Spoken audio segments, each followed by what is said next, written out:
Great, great, great, great. Okay, good morning, church. Good morning, church. Good morning, good morning. Mark 12, 29 and 30.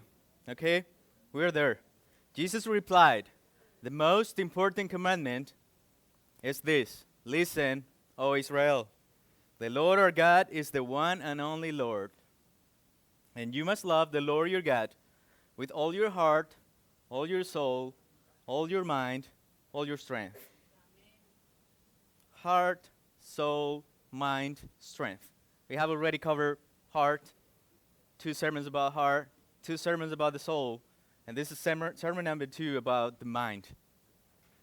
In our previous sermon, a week ago, we were talking about one of the definitions of the word, the Greek word that is used for mind. It can be translated as mind, also as understanding, and also as imagination. We also talk about that there are 3 distinctive uh, functions of the mind, which is feeling, thinking, and wanting. And we talk about towards the end of the sermon in Romans that there's some kind of like spiritual mental illness. When you became like too wise, when you became wiser than God, that can take you to a place of darkness. And at that point in the story that Paul was talking about, he said, and God abandoned them. And they went to really bad places. And they started doing really wrong things. And that's probably one of the situations that we have with the mind. But God is saying, love me with all your mind. It's like, don't try to be wiser than me, because I gave you your mind. Love me with all that mind. Trust me with all that mind. And Paul was saying they knew God, they understood God, but they just decided not to follow God. So it's a decision that is in your mind, and your mind can take you to a dark place, and your mind can get confused. But don't lose your mind. And that was last Sunday's sermon. Don't lose your mind. Don't let those things happen. Because the mind has power. The mind, I don't know what knowledge do you have about the mind and about your mind. But the mind has like really good power to take you to a good place or to take you to a bad place. To take you closer to God or to separate you from God. The mind has also the power to wear ourselves out. If we start like focusing on ourselves instead of the one who gave us our mind. And I was thinking about this, that at some point, we talk about some kind of like spiritual mental illness. And that was what Paul was talking about. When you became wiser and you start like not trusting in God, and then you separate yourself from God. But I was thinking about, what about the people with mental illness? Because I don't know how much do you know about mental illness? And probably back in the days, it wasn't like a thing. Nobody. It was just like you're just complaining too much, or you have nothing. But right now, it's a big thing. Like a lot of people are going through that, and probably a lot of people were going through that, but they just didn't even know that they were going through something, because back in the days, it wasn't like popular. But a lot of people like here, our teens, they're going through so much. A lot of people in our community probably right now, while we're speaking right now, they're going through something, some kind of like mental situation. And there are some people that are diagnosed by that. And the World Health Organization says a mental disorder is characterized by a clinically significant disturbance in an individual's cognition, emotional regulation, or behavior. It is usually associated with distress or impairment in important areas of functioning. And I was thinking, if it's hard for me to love God with all my mind, what about the people that are going through something that they have been diagnosed for? Some of those diagnosed are accurate or not. But the point is that there are some people that actually have a condition that for them it's really difficult to get to like a state of mind where they are like normal and okay. And these are some of the list of the mental illness that you can find. It says anxiety. You can have anxiety disorders, depression, bipolar disorder, PTSD, which is post-traumatic stress disorder, schizophrenia, eating disorders, conduct dissocial disorder, neurodevelopment disorders. And there are way more things that can happen in a person's body, in a person's mind, and it's actually like an illness. It's like when you have something in your physical body that is going on. There are people that are going on with these kind of things. And there was something interesting about this. One of the things that I wanted to mention this list and talk about mental illness or mental disorders is for us to be aware that there are some people that are not in the same state of mind, the same conditions of mind that we have. And we need to love them, because they're going through something that for them is really difficult to go through. It's not that they want to, it's that they have something that is going on. And if we have a better state of mind, we can love them and we can support them and we can try to understand them. And even if you're going through that, I'm with you. You're okay. It's not like that is not a sin. That is an illness. That is a condition. You can get out of that condition, or you can live your life with that condition the whole time. But it's okay. It's okay. That was one of the reasons because I wanted to mention this situation, because we were talking about the mind, but there are people that for them it's really difficult to do this because their mind at some points in their life is going through different places. And sometimes they cannot control that. Sometimes they haven't received the proper diagnosis to that. Sometimes they haven't been treated like that. Sometimes they are in a context that is not supporting them to get out of that situation. Sometimes they don't have support. Sometimes they don't have a voice that says, I love you and I'm here with you. And then I was having a conversation with some of our teens yesterday, and some of them are in these situations, and some of them are not like diagnosed, but they're going through something, or they have been in something. And I was asking them, like, let me understand, because I have never been into something like any kind of this list. I have never have something like that.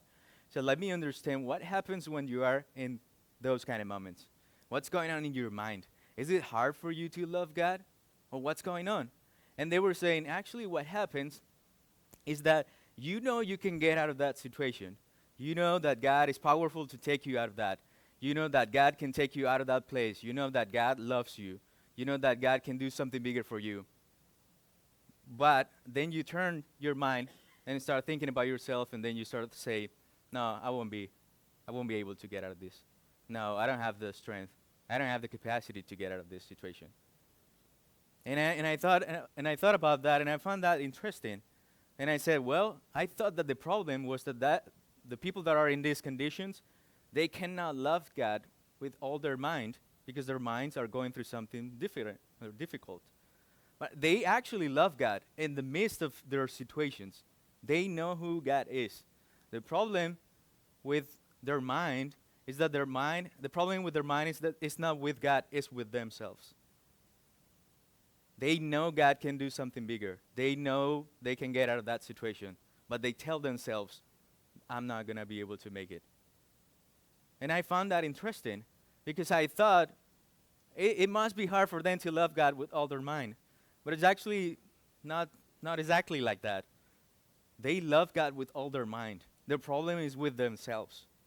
And I found that interesting. I say, okay, maybe we can talk about that when we talk about love people.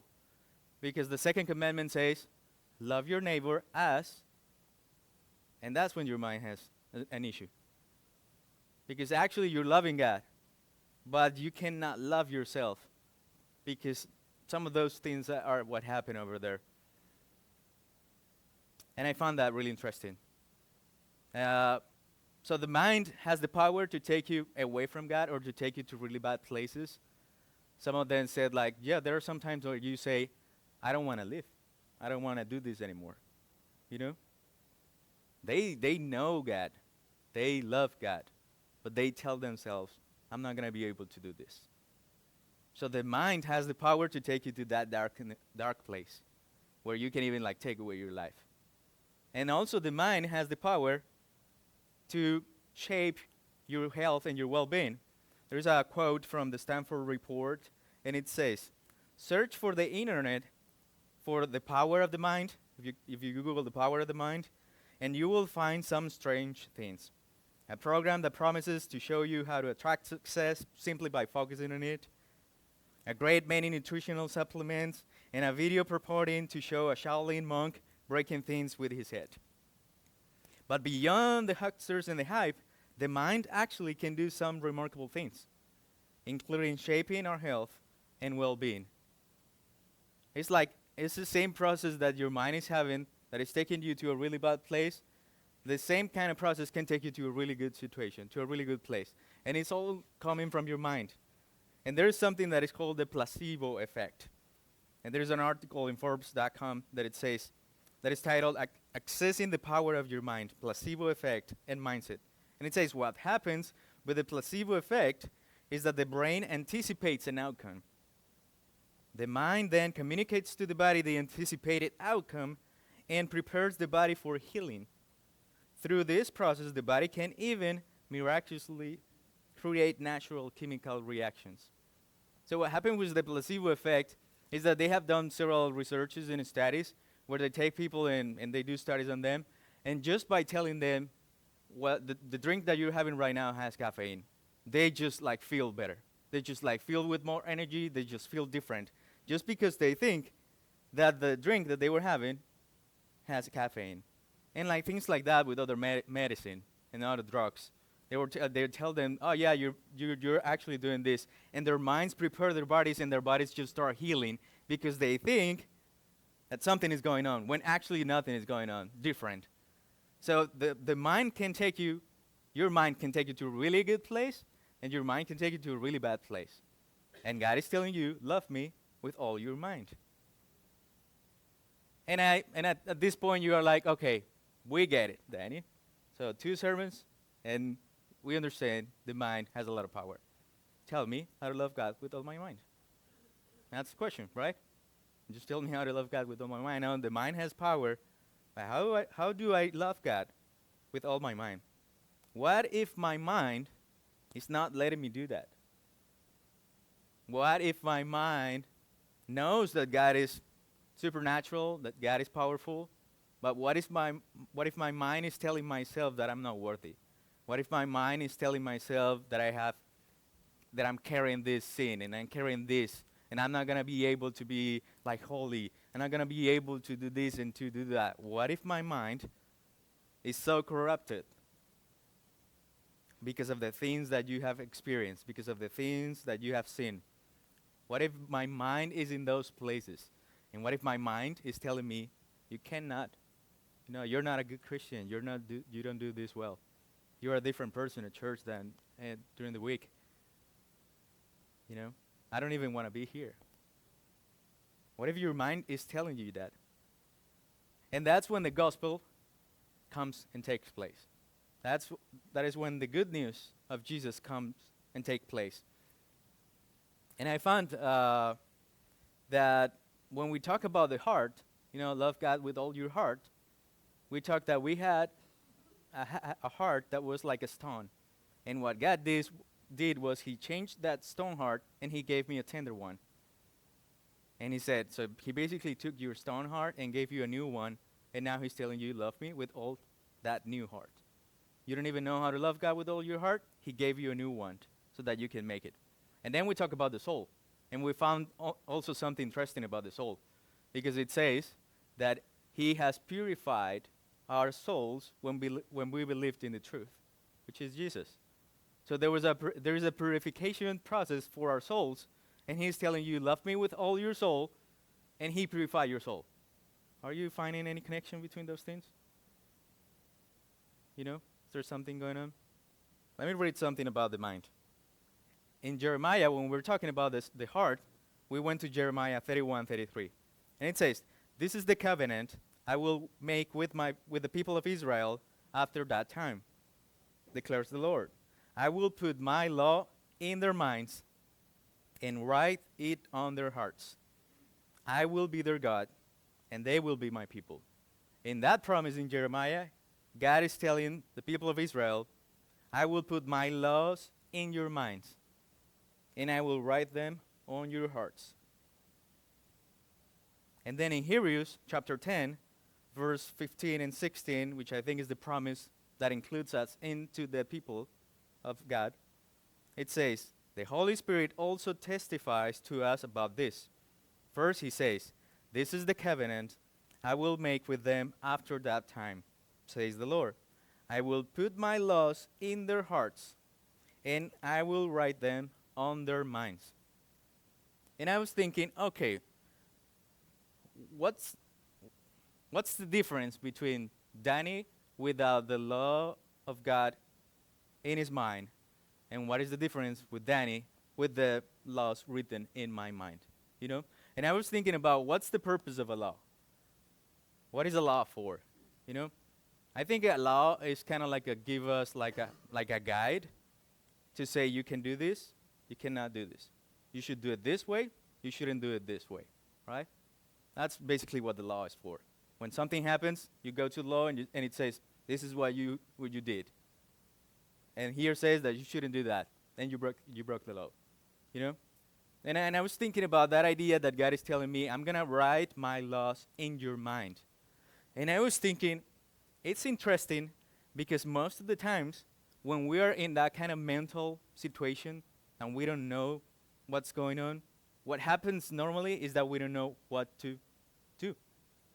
Right? It's like our minds are so like saturated. Is that a word? Like so because of what's going on that we don't know how to think clearly. We don't know what to do and what not to do. We don't know what to say and what not to say. We don't know what's the best decision and what's not the best decision. And I was thinking, well, the thing is that if we are when we are in those moments we don't know what to do, God says, I write what to do in your mind, actually. So what he is telling is that you actually know, if you go to your mind, you actually know what to do and what not to do. And I found that yes, even though I was in a lot of pressure, even though I was like sad or I was depressed or I was going through this type of anxiety, I knew what to do. I know about God. I know who he is. I know what he can do. And that was actually the conversation that I had with some of the kids yesterday. They know who God is. They know that God can take them out of that situation. But they just don't pay attention to the laws that are written in their minds. They just pay attention to what they think they are, or what the people are telling them that they are. They are paying more attention to that. And something else that happened yesterday in the conversation is like I said, okay, so it's kind of like there are multiple voices in your mind, and you're hearing more to one voice than to the other voice. The voice of God is there telling you, I love you, you're worthy, you're forgiven. I'll take care of you. I'm going to take you out of that situation. You can do it. But the other voice is louder, the other voice that is telling you, no, you're not worthy. You're not a good person. You're not a good Christian. You're not going to be able to get out of that situation. Why are you pretending? Why are you lying to your community? You know, that voice is louder than the voice of God. But actually, if you go to your mind, the deep part of your mind, the core of your mind, what is true is that God wrote his laws in his mind. And when you think about the laws of God, it can be like, you can mention multiple laws. There's just one way to summarize the laws of God, and that was Jesus and what he said. Number one, love God with all your heart, soul, mind, blah, blah, blah. And love people. You know, love your neighbor as yourself. And there's like, and he said everything that was here, like all the 613 or whatever, I can tell them in two. Love God, love people. There you go. So you don't even have to know like 500 laws for you to be able to love God with all your mind and to get out of those situations. You just need to remember those two. And those two probably will take you out of the situation. Probably. But I know it's hard to say. I know it's easier to say when you're here, like speaking, everything's fine, than when you are in the situation. But actually what God says is like, I write my laws in your mind. And that must have a powerful tool by Jesus saying, I'm going to do this. It must be useful. Otherwise, why did he do that? You know, why he didn't just change my mind and do something different? Why he didn't completely change me and do something different? Which is also part of the process of that he's doing with me. But anyway, but he said, I'm going to write my laws in your mind. What is the purpose of that? I think it's that when you're going to some kind of situation, you can go to your mind and you know what God says about you. You will know who God is. You will know that you can get out of that situation. You know that you can love God in the way He's asking you to do it. You know you can love God with all your mind. But that's not everything that I found in the Bible.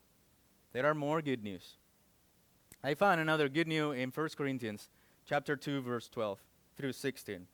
And it says, "And we have received God's Spirit, not the world's spirit, so we can know the wonderful things God has freely given us. When we tell you these things, we did not use words that come from human wisdom. Instead, we speak words given to us by the Spirit, using the Spirit's words to explain spiritual truths. But people who aren't spiritual can't receive this truth from God's Spirit. It all sounds like foolish to them, and they can understand it. For only those who are spiritual can understand what the Spirit means." I want to make a point there. It says, some of the things that I'm talking to you, for some people, it may sound foolish. You know, it's like, that's just foolish. That's just silly. It doesn't make sense. Right things in their mind, what does it even mean? You know, I have been in those moments, and that gives me nothing. You know, for some people, that's just foolish. But the interesting thing is that it says, but people who aren't spiritual can receive these truths from God's Spirit. It all sounds foolish to them. They can understand it. For only those who are spiritual can understand what the Spirit means. Verse 15. Those who are spiritual can evaluate all things, but they themselves cannot be evaluated by others. Verse 16. For who can know the Lord's thoughts? Who knows enough to teach him? But we understand these things, for we have the mind of Christ. He's like, we don't know how to love you with all my heart. I'm going to give you a new heart. I don't know how to love you with all my soul. I'm going to clean your soul. I don't know how to love you with all my mind. You have the mind of Christ. It's like, He's telling you to do something, and He's giving you the tools to do it. You know? And we talk about this when we're talking about the heart. It's like if you give me a task, but you're giving me just everything just to simply do it. You know? Sometimes if you don't have the tools to do it, it's so hard. You know? Why are you asking me this if I don't know how to do it? But He's like, I'm asking you for something that I'm actually giving you. You have the mind of Christ. And what does it even mean? You know? The word for have, and that is the same word that the Greek uses for, like, I have my phone, I have this sweater, I have these shoes. The same word. It's like a possession. It's like something that you own, that is yours. And Paul is saying you have the mind of Christ. You possess the mind of Christ. You have access to the mind of Christ. Isn't that like even crazy to think about? It's like, how can I have access to the mind of Christ? And Paul is saying, if you're not a spiritual, you cannot understand this. But if you're a spiritual, this is powerful for you. Because I'm telling you that you have access. You can go through the mind of Christ. And I can see also a relation between that and the idea that now God is the head of the body, and we are the body, which is the church, which makes sense because in our head is pretty much the mind. And Paul is telling us we have the mind of Christ. We need to be mindful of these things, because what I think it happens to us when we are Christians is that sometimes we have heard more worldly truths than biblical or spiritual truth, that we believe more on these things than on these things, you know? And because we are not aware of what God is saying about us and what He's saying to you, then we don't use it because we don't know. You know, it's like kind of like when you learn a language but you stop using it, at some point you're going to lose it. If you have like an ability to do something but you stop doing it, at some point you're going to lose that ability. If you don't know that you have the mind of Christ, you are not going to use it because you don't even know that you have it. You didn't even know that you have access to the mind of Christ. And maybe we are like at this point, like, I have never experienced something like that. how is that I have access to the mind of Christ? If you don't know, maybe you don't use it. But I want you to know it. You have, or you can have, depending on your spiritual condition with God. You already have that, or you can have it if you obey to the truth, if you follow Jesus, and then you start having your purification process of the soul. You have a new life. You have a new heart given by God, and now you will have access to the mind of Christ. But we have the mind of Christ. However, we may have the mind of Christ, but still struggle. You know, just because we have something doesn't mean that everything is just going to be like easy. And that's not what the test is saying. You're saying you have the mind of Christ. That means that you can have access to spiritual things. That means that you can understand things that other people are thinking that is foolish. That means that you can be wise even as Christ is wise. There is that possibility included if we have access to the mind of Christ, or if we possess the mind of Christ, if Christ is the head of my body, of our body. But there's still some tension. There's still some tension between what my mind thinks I can do and what my body actually does. And we will talk about it in the next Sunday. Enjoy for this week knowing that God has written His laws in your mind, and that you can do it because you have the mind of Christ. Your mind and the mind of Christ. God bless you.